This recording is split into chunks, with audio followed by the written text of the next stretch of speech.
आज आपल्या सर्वांचे मार्गदर्शक आदरणीय विजयकुमारजी दादा, ज्यांना आपण विहन दादा म्हणतो, त्यांच्या 75च्या निमित्तानं इथं आपण सगळेजण उपस्थित झालेलो आहोत. आणि आजच्या ह्या कार्यक्रमाच्या निमित्तानं अध्यक्ष म्हणून लाभलेले या महाराष्ट्रातील एक अभ्यासू राजकारणी, माजी जिल्हा परिषद अध्यक्ष आणि साहित्य, सामाजिक, राजकीय, कृषी क्षेत्राचं ज्ञान असलेले एक परिपूर्ण असे राजकारणी म्हणून ज्यांचा लौकिक आहे, ते आदरणीय अमरसिंहजी बापू. आजच्या कवी संमेलनाचे अध्यक्ष आदरणीय आमचे मार्गदर्शक सुधाकरजी इनामदार सर, ज्यांनी मागील 15 वर्षापासून सातत्यानं आपल्या लेखणीच्या माध्यमातून मला पाठबळ दिलं. आणि या मानदेशाला माडगुळकरांच्या नंतर समीक्षेच्या माध्यमातून संपूर्ण महाराष्ट्रभर पोहोचवणारे आपल्या सर्वांचे मार्गदर्शक आदरणीय सयाजीराजे मोकाशी सर.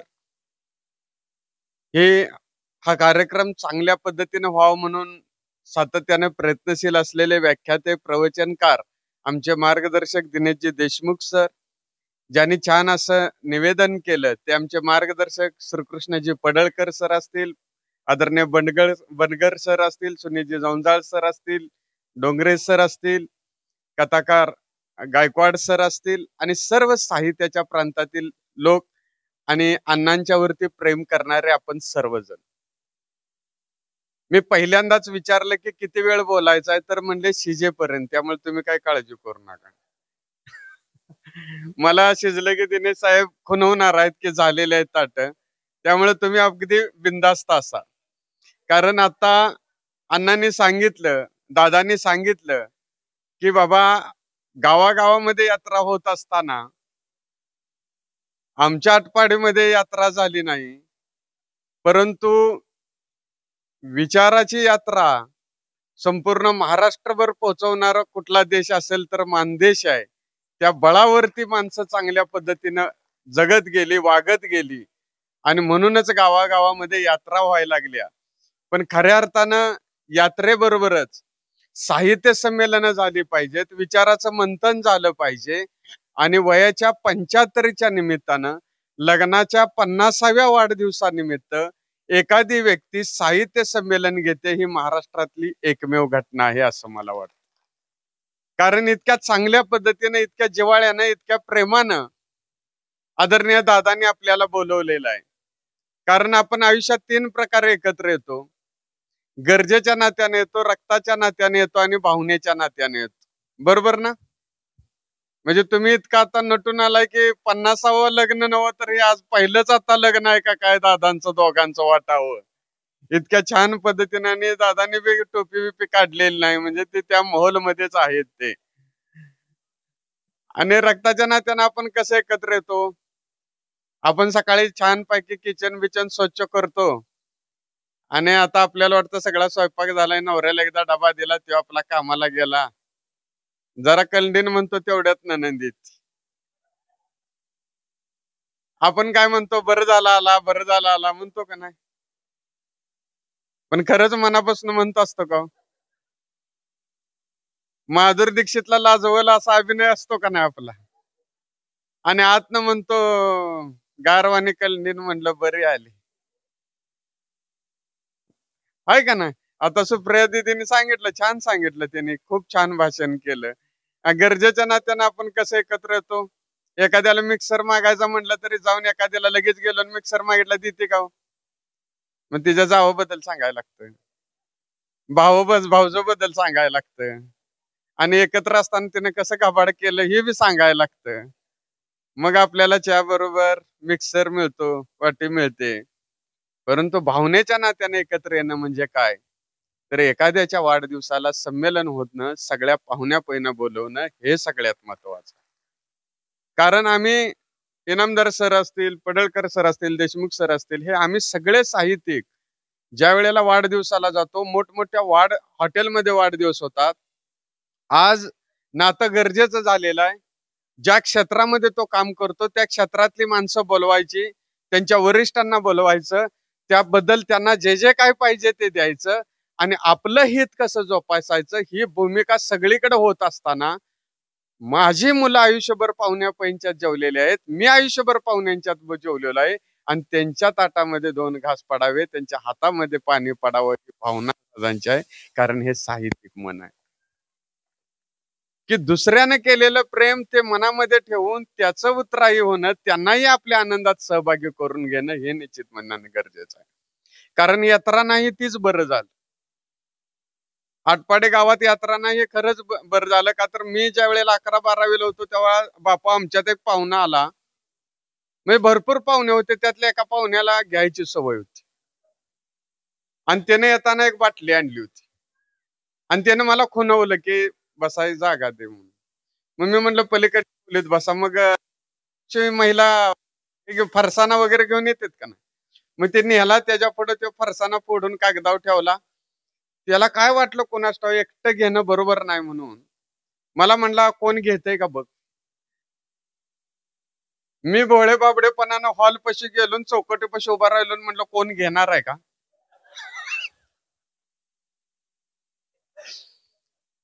अहो कोण कुणाकडे बघत नव्हता. जो तो पेपर मध्ये बघतोय, मोबाईल मध्ये बघतोय. एवढ्या वर्ष यात्रेला येतात, कुणी एकामेका संग बोलत नव्हतं. जेवाय बोलवल तेव्हा जेवायचं आणि उठून जायचं असं होतं. कोण घेणार आहे का म्हटल्यावर सगळ्यांनी पेपर ततच टाकलं आणि ताट दिस सगळे उभा राहिले. चला चला चला म्हटलं. पहिला आत गेला, त्याचं हसत स्वागत झालं, ये ये म्हणून. का तर त्याला गरजच होती पार्टनरची. दुसरा आल्यावर जरा नाराज झाला. जेवढे हॉलमध्ये होती तेवढे इकडे रूम मध्ये आल्यावर त्यानं मला बोलवून घेतलं. आला का म्हणला बाटली केवढी. गोमूत्र मारलं का मारलं तरी पुरायचं.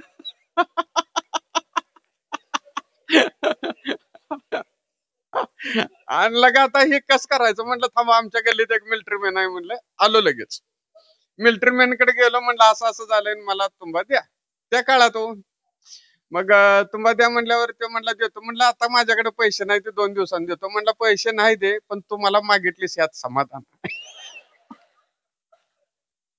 अहो म्हटलं पाहुणा आली ती म्हणून पाहिजे. असू दे म्हणला, असू दे म्हणला. सुरुवातीला सगळे असंच म्हणते ते.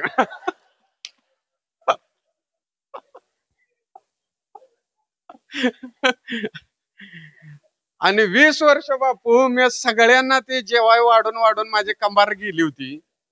एकानं माझं कधी कौतुक केलं नव्हतं, पण त्या दिवशी जेवताना म्हणते ते पाहुणं पोरग देवाच्या गुणाचं आहे.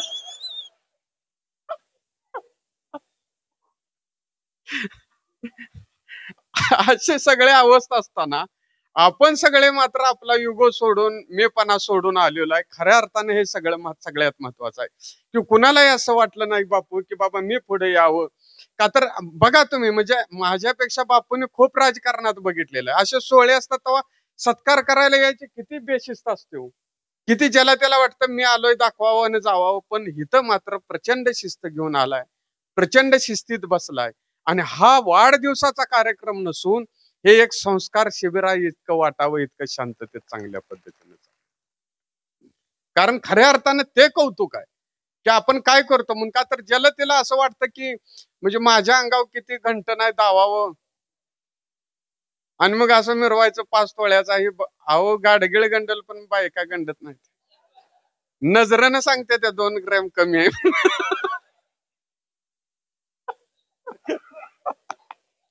ते तुम्ही दावायची गरज नाही, माझं 5 तोळ्याचा आहे का 3 तोळ्याचा आहे. आतनं पोकाळा हे लगे कळतंय त्यास. का बरोबर आहे का चुकीचं आहे सांगा. आहे का नाही. पण बायकांचं असं असतंय. आमचा गेट टुगेदर झाला, माझी मैत्रीण म्हणजे किती दिवसांना आम्ही भेटलो होतो. म्हणलं मी जग फिरलेली बाई आहे, मी जग फिरलेली. आईला म्हटलं मधल्या काळात हिनं बरंच टप्प गाठली ती वाटत. आणि पुन्हा कराडला जाताना म्हणलं जाता जाता तिच्या गावानं जावं. तिच्या गावात अशी गाडी आत गाठली तर ही हेलिकॉप्टर बघाय पत्र्यावर चढली.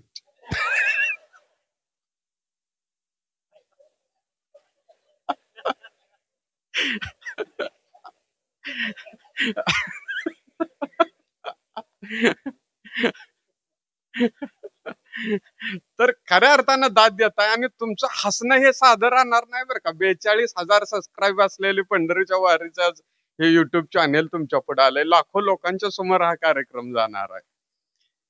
खऱ्या अर्थानं हे चांगली गोष्ट आहे की तुम्ही बघा. आणि कवीचं सुद्धा, सगळ्या कवींच्या कविता पुन्हा जाणार आहेत. म्हणजे हा सोहळा किती उंचावून निघालाय बघा. आणि खरोखर दादा, 50 वर्षात बायकोनं मला काही न मागली म्हणणारा एक देशात महापुरुष आहे, की हे आम्हाला ऐकून असं धन्य धन्य झालो आम्ही बरं का. की कुणीतरी या जगात सुखी आहे बाबा, असं ते काय आमच्या जन्माचं वाटोळ.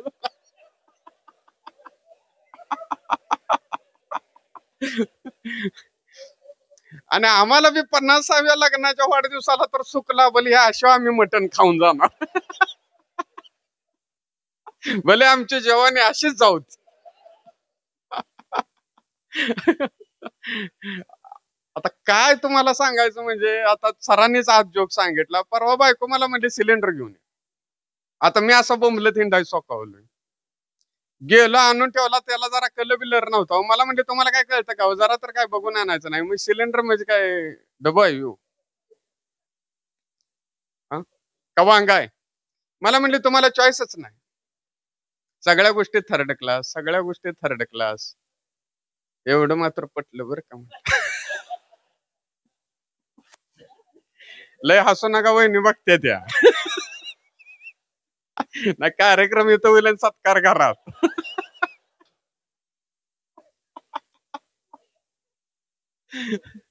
म्हणलं एवढं मात्र पटलं बरं का. लग्ना दिवशी मला सगळे हीच म्हणत होती म्हणलं. तर आता तुम्ही लयच रंगात आहे म्हणून सांगतो. परवा घरी गेलो, रोजच जातो. मग तुम्ही म्हणच्याला परवा घरी गेला मग रोज काय फुलाखाली झोपतोस काय? परवा घरी गेलो तर सरकारी दवाखान्यात बाकडे पेशंट ऍडजस्ट होऊन झोपतो का? मी बायको मराय झालेले असते, पेशंट बी मराय झालेला असतो, बाकडे बी मराय झालेला असते. तशी आमची बायको डबल बेडवर ऍडजस्ट होऊन झोपली होती. ऍडजस्ट होऊन ससा खाऊन अजगर पडावा तशी पडलेली. इकडं वळी तर इकडं पडल, इकडं वळी तर इकडं पडल, आणि नुसती हल्ली तरी बेड मोड. म्हणून मी आपलं नुसतं हाय का बघितली हो. नाही ह्याच्या कर्माने हे जायचे दादा इथं माझी वाट. म्हणून म्हटलं तुला काय होतंय का, तर मला म्हणले मला कसंच होत. आता पुरुषांना विचारा तुला काय होतंय का, लगेच सांगतात मान दुखत्या, कंबार दुखत्या. बरोबर आहे. पण तुम्हाला विचारलं तुम्ही म्हणताय मला कसंच होत. याचा अर्थ तुम्हाला काहीच होत नसतं. मग काहीच न होता टीव्ही कसा बघायचा, मोबाईल कसा बघायचा, म्हणून तुम्ही म्हणता कसंच होत. आणि म्हणले मला जरा घशात बी खावकावतंय, तुमच्या बाटलीतलं जरा औषध पिली तरी मला शंका आलतीच बरं का बाबा. टीव्ही इकडे होता आणि इकडे बघत होतो. कुठं तर मिसअंडरस्टँडिंग होतोय, म्हणून मी म्हटलं पहिला टीव्ही बंद करून या बघू, तर जाऊन फ्रीज बंद करून आले. मी म्हटलं दवाखान्यात जाय का, तर मला म्हणते सांगली विंगलेली नको, आता आमचं आयुष्य सम्राट 500 खाऊन गेलं, हिला सांगली न्यायला आम्ही काय डोक्यावर पडलोय. ठीक आहे म्हटलं तुझी इच्छा आहे तर जाऊया म्हटलं गावातच. तर मला म्हणते आता गावाला जायचं आहे, दवाखान्यातच जायचं आहे, तर आणि 4 घास खाऊन घेते. मला इंजेक्शनची रिॲक्शन येते.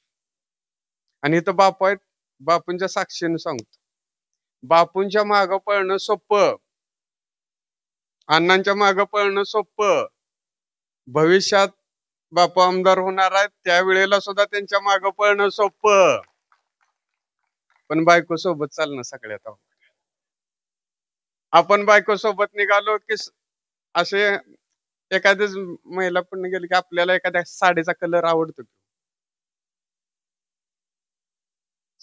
साडीचा. मग सगळ्याच साड्या काय दुकानातच बघायच्या का?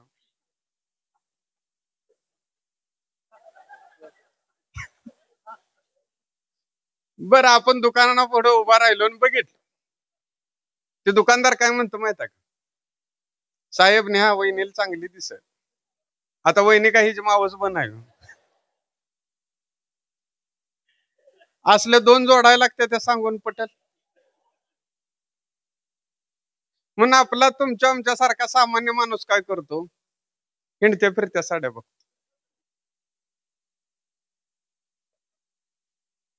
कोण नाही म्हणत नाही काय नाही आपलं. तर आपण 5 झालं म्हणलं की बायको आपल्याला डुसलून म्हणते, होय हो, आता गेलेल्या महिलेची साडी बघितली का? या प्रश्नाचं उत्तर सगळ्यात अवघड. बघितली म्हणलं तर तुम्ही काय सोडताय? आणि नाही म्हणलं, कुठं वर तोंड करून फिरता हो? आणि तुमची माफी मागून सांगतो बरं का, डॉक्टर सुद्धा तुम्हाला सामील असतात. कसली दणदणीत महिला असते. चौघांनी धरून दवाखान्यात नेली तरी डॉक्टर म्हणतात हिला रक्त कमी आहे.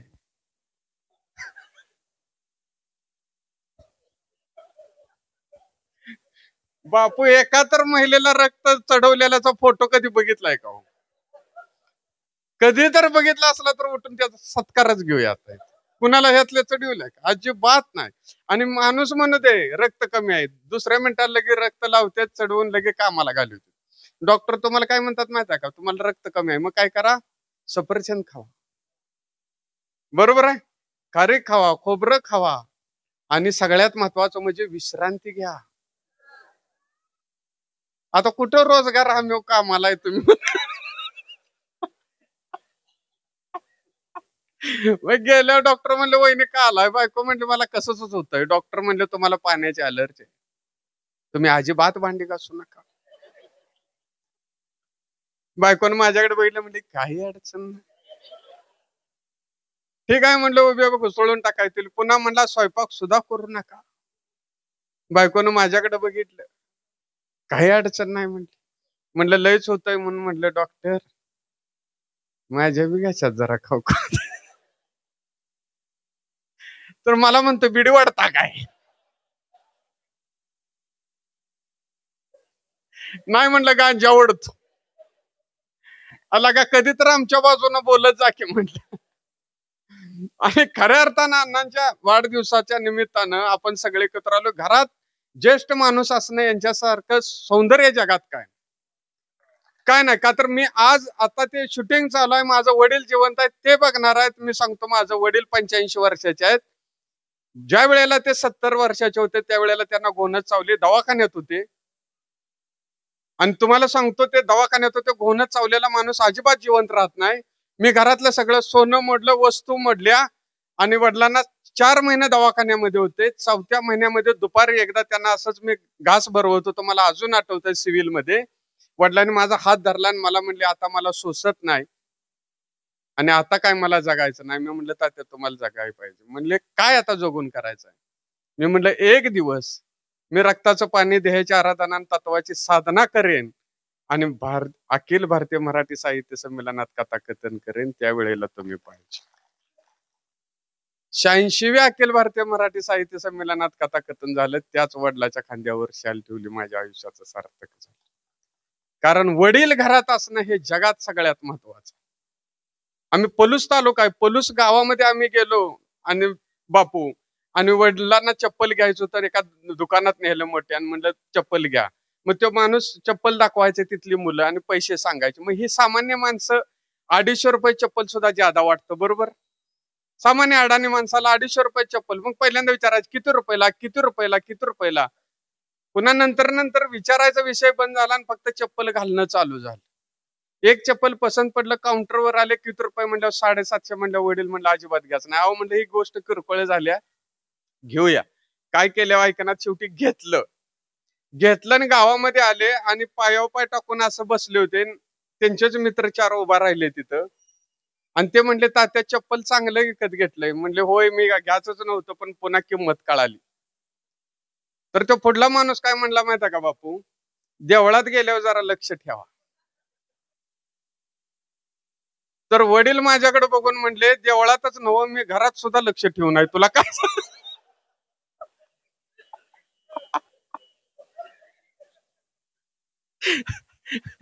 तर एक बाप असतो ना, की जुन्या पद्धतीचा आमच्यात पाण्याचा बंब तापवायचा, ते रस्त्यावर मिळतात का ना, कागद पेटवायचं वगैरे, तसलं डोळ्या पुढे नका, चौघांनी न्यावं असं ते MIDCतलं. आणि जॉईंट फॅमिली आहे आमची, 11-12 माणसांची.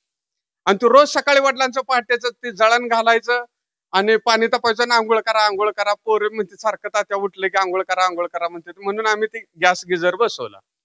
आठवडा गेल्यानंतर दादा, आठवड्यानंतर वडिलांनी मला बोलवून घेतलं आणि मला म्हणले, मी पहाटेचं 5ला उठत होतो आणि तो पेटवत होतो बम, आणि आता बंब पेटवल्यामुळे मला जरा काम नसल्यागत होतंय आणि ती गॅस गिझर बंद कर आणि बंब चालू कर.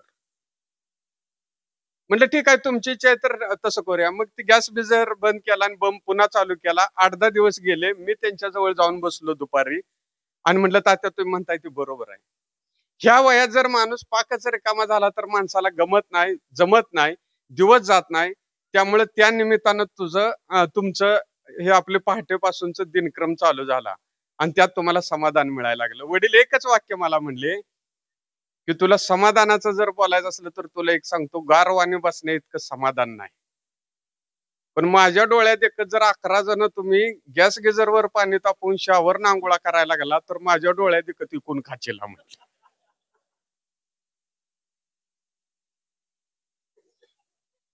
त्यांचं काळीच ते जिवंत आहेत, कधीही कुंडला या, उद्या या किंवा मी नंबर देतो. त्यांना ते असह्य झालं की गॅसवर पाणी तापवून ही शावर आंघोळ करते. ह्यासाठी जर वडील घरात असतील तरच आपल्याला शिस्त लागणार आहे, नाहीतर एक दिवस आपण म्हणतोय तसं आपण इकून खाल्ल्याला आपल्याला कळणार नाही, इतकं आपण चैनीकडे झुकायला लागलोय. म्हणून ही माणसं हे जे व्रत असतात की आयुष्याचं संचित घेऊन जगत असतात आणि यांना दीर्घ आयुष्य लाभलं पाहिजे, यांच्या आयुष्याचे अनुभव आपल्याला कळाले पाहिजेत. आणि खऱ्या अर्थानं मी स्वतःला भाग्यवान समजतो की आदरणीय मोकाशी सर असतील, इनामदार सर असतील आणि बापूंचा मी प्रचंड चाहता आहे. प्रचंड चाहता. विट्याच्या साहित्य संमेलनामध्ये बापूंची भाषणं ऐकली, आमच्या अंगावर काटा यायचं. खऱ्या अर्थानं या महाराष्ट्राला विचारी राजकारणी कोण मिळायचं असेल तर मला वाटतं भविष्यामध्ये ही व्यक्ती विधानसभेत असावी, ही प्रामाणिक माझी इच्छा आहे. तुमच्या समोर कथा ठेवतो. मला अनेकांनी सांगितलं की तीच कथा सांग, आणि म्हणून मी तुमच्या समोर कथा ठेवतो. कथेचं नाव आहे जानती. मित्रांनो, 20 वर्ष झालं कथा कथन करतोय. निश्चितपणानं तुम्हाला कथा आवडेल, पण मलाही घरी जाऊन सांगता आलं पाहिजे की आदरणीय VN दादांच्या वाढदिवसा इतकी दाद मला आजपर्यंत मिळालेली नाही. मी जयवंत आवटे तुमच्या समोर कथा ठेवतो. कथेचं नाव आहे जानती. सदाच लग्न होऊन 15 दिवस झालत तरी बिचारा मारुतीच्या देवळात झोपत होता. गावात हर प्रकारची देवळं होती आणि तितक्याच प्रकारची माणसं होती. ज्यांचा एकाच बायको विश्वास आहे ते रामाच्या देवळात झोपायचे, आणि ज्यांचा एकापेक्षा जास्त बायको विश्वास आहे ते कृष्णाच्या देवळात झोपायचे, आणि ज्यांचा लग्नावरच विश्वास नाही ते मारुतीच्या देवळात झोपायचे, आणि ज्यांचा लग्नावर विश्वास आहे आणि आपल्या बायको विश्वास नाही ते आपल्या घरातच कडी लावून झोपायचे. सदाचा लग्नावर विश्वास होता, बायको विश्वास होता, तरी मारुतीच्या देवळात झोपत होत. का तर सदाचा दोस्त नाग्या ती मारुतीच्या देवळात झोपायचो. अहो, सदा आणि नाग्या दोघं जिगरी दोस्त. दोस्ती म्हणजे काय कळायच्या आधीपासून दोघं दोस्त होती. पुन्हा कळायला लागल्यावर सदाचा नाविलाज झाला. अहो, नाग्या होतच तेवढं आगाव. बारकं होतं तेव्हा कुलकर्ण्याच्या जेवणाचं निमंत्रण नव्हतं तरी जेवाय गेल, आणि आम्रखंड दोन्ही हाताने खाल्ला आणि त्याच हाताने बोंबलत गावभर फिरलं. ब्राह्मणाच्यात गुळमाट झुंका केलाय. ह्या नाग्याला पिक्चर बघायचा आणि इतका नाद की पिक्चर बघणार आणि गावातल्या बायकांची माणसांची नाव अगदी तशीच ठेवणार. आता हम आपके है कोण पिक्चर बघून आलं आणि मशिगत दिसणाऱ्या माळ्याच्या मंगीला माधुरी दीक्षित म्हणायला लागलं. पार्टनर पिक्चर बघून आलं आणि कोळ्याच्या काळ्या कमळीला कैटरीना कैफ म्हणायला लागलं. अमिताभ बच्चनचा पिक्चर बघून आलं आणि घरी गेलं. आई म्हणली नाग्या रॉकेल घेऊन ये. ही कॅन घेऊन रॉकेलला नाही गेलं, लांबडीच्या लांबडी लाईन, एकटंच उन्हात उभा राहिलो. सगळी म्हणली नाग्या लाईनीत या, नाग्या लाईनीत या. नाग्या म्हणतोय कस, हम जा खडे होते वैसे लाईन सुरू होते. लाईन सुरू होऊन वंदन झाली तरी नाग्याला नंबर आला नाही. असलं नाग्या आज पिक्चर बघून कुणा संग तर चळका मारून पहाटेचं 5ला मारुतीच्या देवळात झोपायला, तर श्यामबंडकर देवळाच्या तोंडाला झोपला होता आणि तो गालात हसत होता. का तर तो काल नामानाच्या सोनाल नदी उचलू लागला होता आणि ती सून त्याच्या स्वप्नात आली. त्यामुळे झोपत असं करतो. नाग्या म्हणला याला काय खोळबिळ झालंय का काय म्हणून असं म्हणून आत बघितलं आणि लग्नातली नवी खट्र घेऊन स्वतः झोपल्याला बघितलं आणि ही जी तळपायाच्या मस्तकालाच गेली.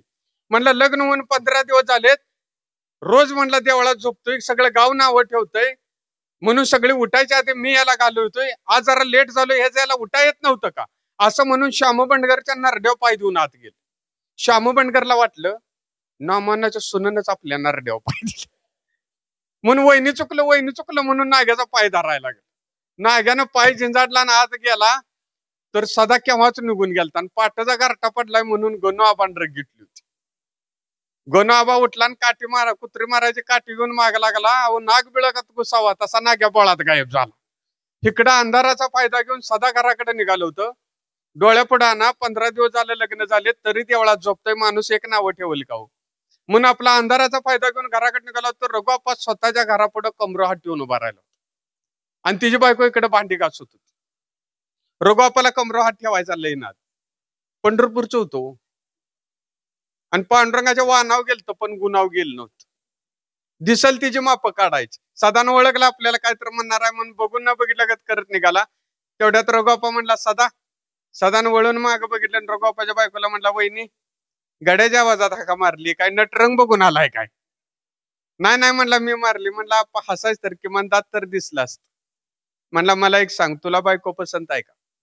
सदानं रघुआप्पाच्या बायकोकडे बघितलं आणि म्हणला नको हाय तिच्या संग बोलायचं होईना आणि हिला नेऊन काय करू. अरे म्हणला तुझी. म्हणला हाय की. मग म्हणला देवळात का झोपतोयस. म्हणला घर लहान आहे आहे घर बांधायचं आहे म्हणून झोपतोय. लगा म्हणला मनात आणला असतस तर ताजमहाल बांधला असतास. लग्न करताना पत्रिका बैठली होतीस का. सदा म्हणला नाही हो. मग म्हणला असंच व्हायचं. माझी जन्मवेळ चुकली होती तरी मी पत्रिका बघितली. सदा म्हणला आप्पा तुमची जन्मवेळ चुकलेली नाही तुम्ही चुकीच्या वेळी झाला मला आहे म्हणला. रघुआप्पा म्हणला लाज वाटत्या कर बायको संग साधा बोलला नाही सण आमची माप काढतोय. सदा खजील झाला. म्हणला खरंच आहे कशाला आपण गावाची माप काढायची. आपण साधं बायको संग बोललो सुद्धा नाही काय नाही. म्हणला आज बायको संग बोलायचंच असं म्हणून घरापर्यंत आला. यवाना उजाडलं होतं. दारात मसन रेडा बांधली होती. पाण्याचा हौद होता. आंघोळीसाठी पाण्याची बारडी भरून घेतली. आता म्हणला बायकोला पाठीला साबण लावाय बोलावाय बसाव गुलू गुलू बोलत. पण सरळ बायकोला हाक मारण्यात काय अर्थ नाही म्हणून म्हणला आय जरा पाठीला साबण लावाय ग. त्याला वाटलं आय म्हणल पुरी जाग जरा लेकराच्या पाठीला साबण लाव. मुनीला अजून उभा राहील तर आय कासोटा खाऊनच आली. बरं आली त्याला ह्याच्याकडे येईल का नाही म्हशीकडे गेली आणि मस घासायचा असला मोठा दोंडा घेऊन आली आणि सदाचं मुंडकं धरलं आणि खसा खसा खसा खसा पाठ घासायला लागली. ससा सोलल्यागत पाठ सुलली. उशीर पाठ घासली म्हणली अरे सदा मी मस घासायचा दोंडा घेतलाय. सदा म्हणला तुला बोंबलून सांगत होतो. होय रे म्हणली. म्हातारपणामुळे नजरच कमी आली. मस घासायच्या दोंड्यानं म्हणली पाठ निघती थांब म्हणली रेडा घासायचा मोठा घेऊन येते. सदानं म्हातारीने दोंडा ततच टाकला नात गेली. सदा म्हणला काय नाही आज बायको संग बोलायचंच असं म्हणून आत आला. आई इकडे भाजी नीट करत होती. बायको तिकडे चोली स्वयंपाक करत होती. जुन्या पद्धतीचा फोटो लावते तसा आरसा लावला होता. किंवा आरशात बघून असा भांग पडायला लागला आणि याला आरशात आपल्या बायकोचा चेहरा दिसला. अहो निखाऱ्याच्या उजेडात बायको अधिकच देखणी दिसत होती. तो डोळे भरून असा बायकोकडे बघायला लागला आणि बायकोच्या लक्षात आलं सदा आपल्याकडे आरशातनं बघतोय. ती हसल्या हे लाजला आणि म्हणला चहा झाला का. आई म्हणली तुझं का डोळं फुटलं 12 खोल्याचं घर असल्या ग विचारतोस. अरा म्हणला नाग्या म्हणतोय तीच कर. पिक्चर मधल्या गत आपल्या आयुष्यात कधीच गंमत येणार नाही. पिक्चर मधला नट लग्न झालं की बायकोचा हात हातात घेतो आणि मळ्यातनं गाणी म्हणत पळतो. आपण बी आपल्या बायकोचा हात हातात घ्यावा आणि मळ्यातनं गाणी म्हणत पळावं. पुन्हा म्हणला नकोच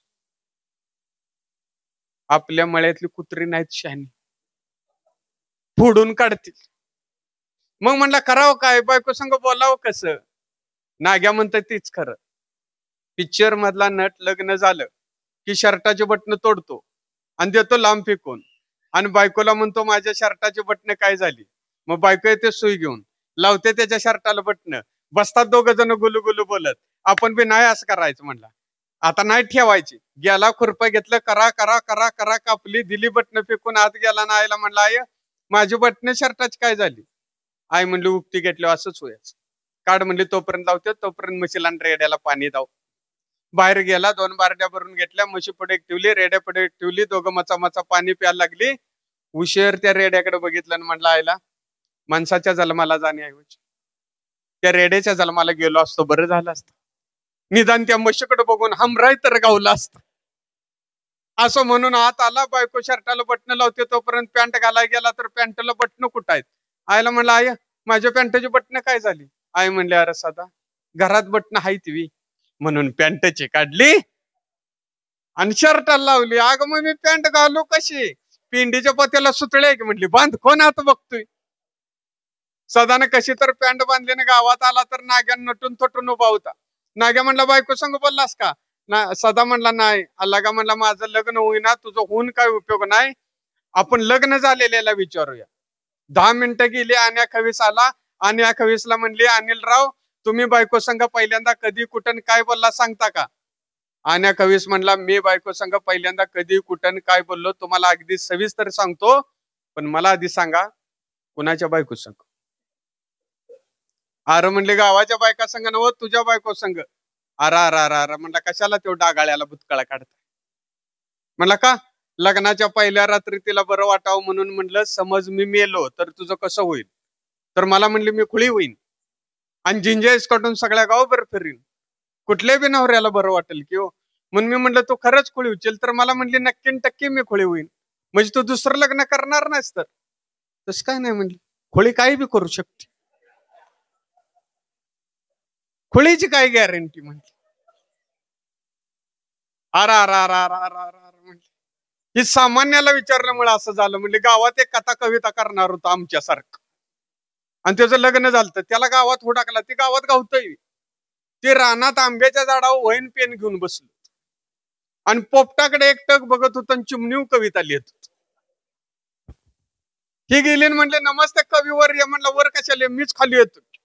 पाडाचा आंबा पडावा तसं खाली पडलं तरी 2 कविता आणि 3 कथा सांगितली. म्हणली साहित्यिक महाशय तुम्ही तुमच्या बायको संग पहिल्यांदा कधी कुठं काय बोलला सांगता का? अरा अरा अरा म्हणलं त्यासाठी तर रानात येऊन राहिलो. म्हणला का?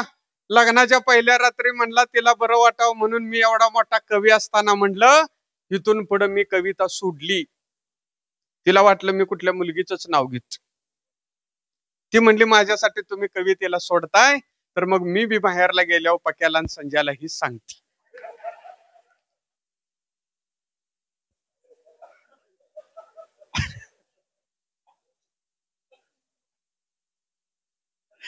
नाग्या म्हणला आता तुझं तूच काय करायचंय ते कर. सदा म्हणला काय नाही, मी आता मारुतीला नवासच बोलणार आहे. बायकोची माझी भेट घडवून आण, तुला 5 नारळाचं तोरण बांधतो. नाग्या म्हणला खोळायस का काय? स्वतःच्या शिफ्टीला आग लावून गावाच्या बायका भेटवायच त्यानं बंद केलंय. म्हणला आता तुझं तुलाच काहीतरी केलं पाहिजे. म्हणला काय करू सांग? नाग्या म्हणला एक आयडिया आहे. आय गावाला घालीव आणि निवांत बायको संग बोलत बस. सदा म्हणला गाव गावाला जाईल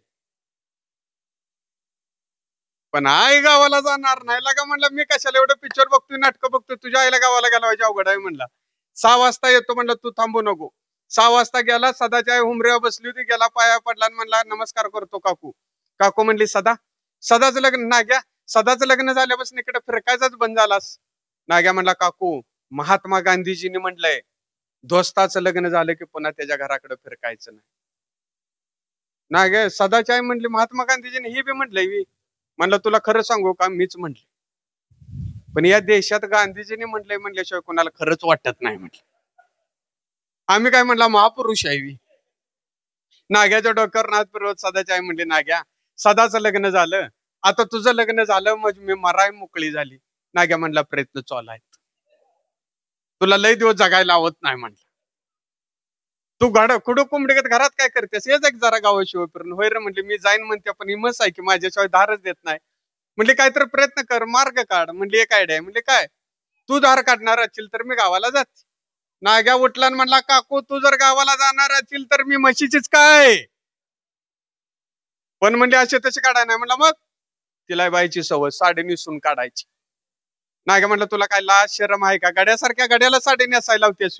म्हणले बघ पिक्चर मधला नट नाहीत का म्हणजे साड्या नेसत? म्हणला होय कमल हसन नेसल्या, गोविंदानं नेसल्या, बालगंधर्वांनी रोबायशो साडीत घालिवलं. म्हणला नेसतो पण तुझं बट्यार नेसणार नाही, वहिनीचा शालू नेसणार.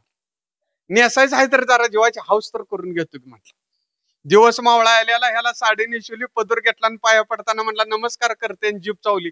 आईला म्हणला साडीत जाम ताकद आहे. भाषेत सुद्धा बदल झाला.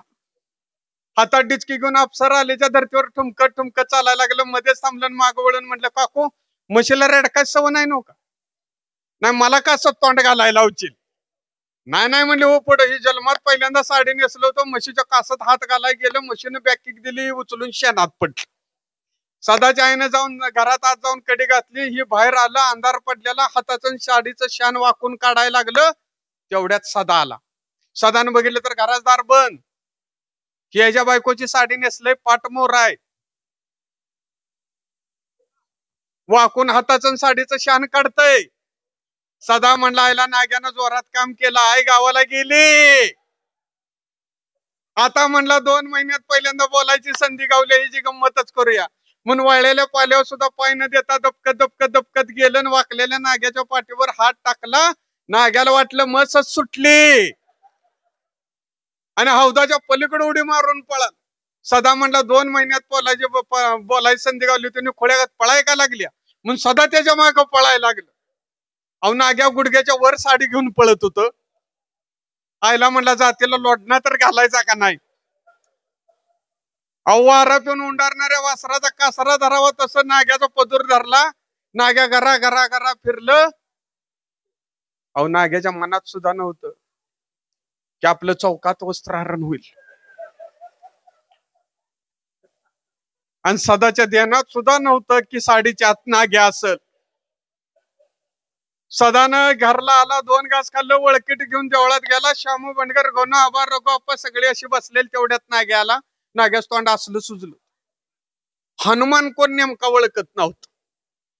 सदा आला, नाग्या आला, नेमका दिव्याखाली बसला. शामू बंडकर म्हणला बायको काय झालंय रे तोंडाला. म्हणला मऊ चावले. तसा सदा हसला तुमच्यागत. नाग्या म्हणला लाज वाटते का, बायको संग 15 दिवस झालं बोलला नाही सर, आम्हाला हसतोय. शामू बंडकर म्हणला बायको संग अजून बोलला नाही. नाग्या म्हणला सगळ्या गावाला माहित आहे, तुम्हाला माहित नाही. शामू बंडकर म्हणला बायको संग आयुष्यभर वरमान करून बोलायचं असलं तर काय केलं पाहिजे. नाग्या म्हणला बायको संग आयुष्यभर वरमान करून बोलायचं असलं तर बायको किमान आपल्यापेक्षा एका फुटानं उंची पाहिजे. शामू बंडकर म्हणला चोख आपला अनुभव आहे. लग्न झाल्या बायकोच्या कानाखाली आवाज काढायचा आपला अनुभव आहे. First impression is the last impression आपला अनुभव आहे. नाग्या म्हणला आपला अनुभव आहे म्हणताय, मग तुम्ही का देवळात झोपताय. म्हणला अनुभव आपला पण मार खाणारी पार्टी आपणच आहे म्हणला. नाग्या म्हणला काय पिक्चर बघता का नाही. द्यायची बायको नदीत ढकलून आणि मगरीनं खाल्ली म्हणायचं. शासन 2 लाख रुपये देतय. शामू बंडकर म्हणला काय उपयोग नाही, जात मगरीला खाऊन येईल.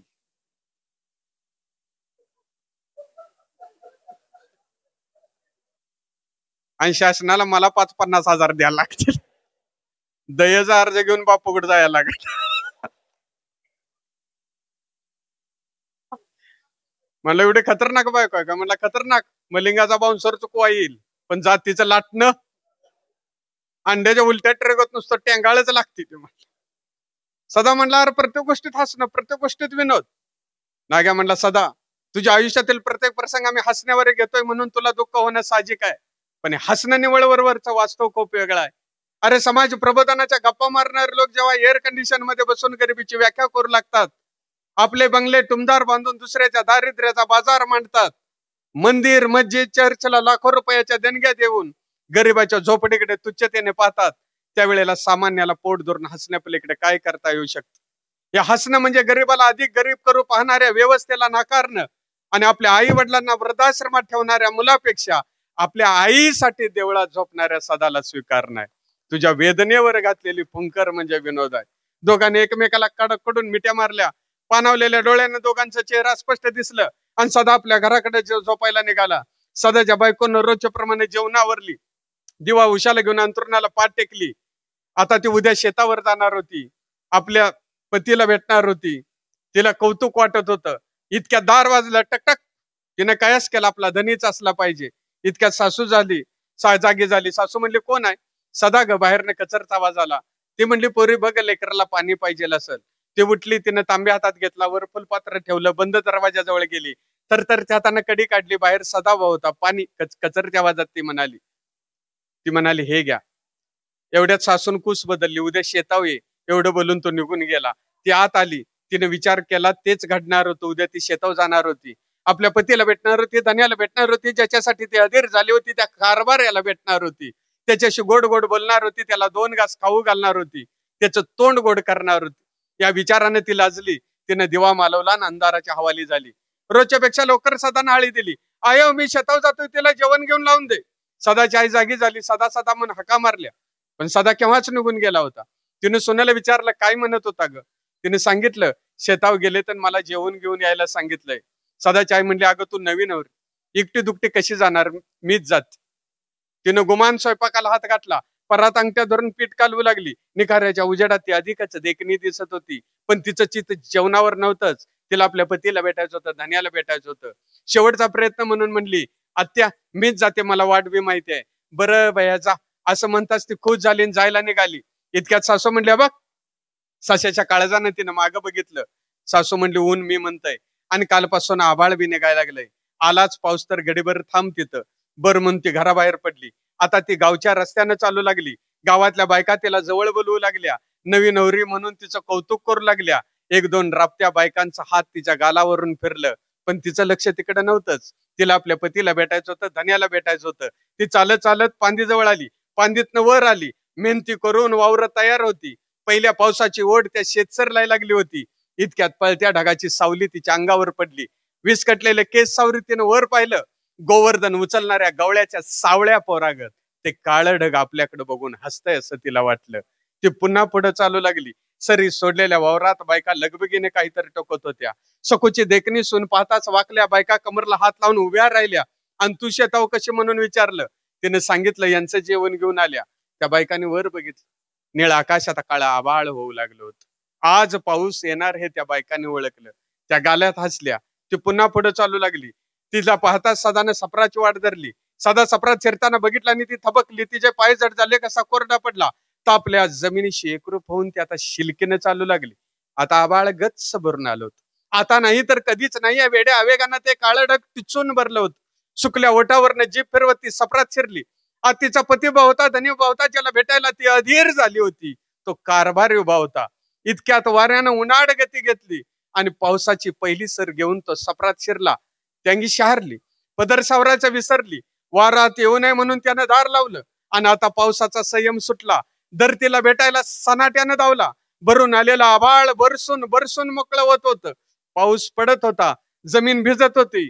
सृष्टी धर्माला निसर्ग साथीनं जागला होता. रपरपणाऱ्या पावसानं अवघी सृष्टी नाली. तापली शेत गारटी झाली. सुकली पानं हिरवी झाली. यस्कारला सरडा कुंपणात शिरला. नाचणाऱ्या मोराने आडोसा धरला.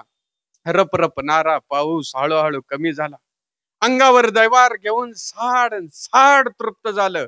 पाखरांनी अंग झाडली. कोकरांनी ओंडक्यावर उड्या घेतल्या.